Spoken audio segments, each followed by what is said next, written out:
Hey YouTubers, alles goed? Ja, ik ben het weer, Mitch.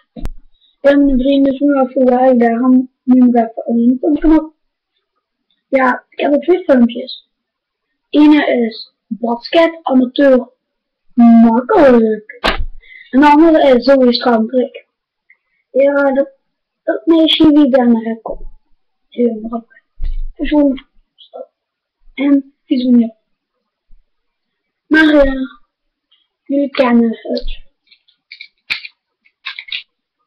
De wereld te makkelijk. Was het nou zo moeilijk? Ja.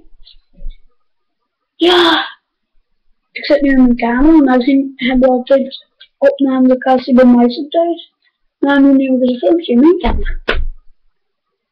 Ja, dat vind ik ook graag. Maar ja. Mensen, ik geef jullie in.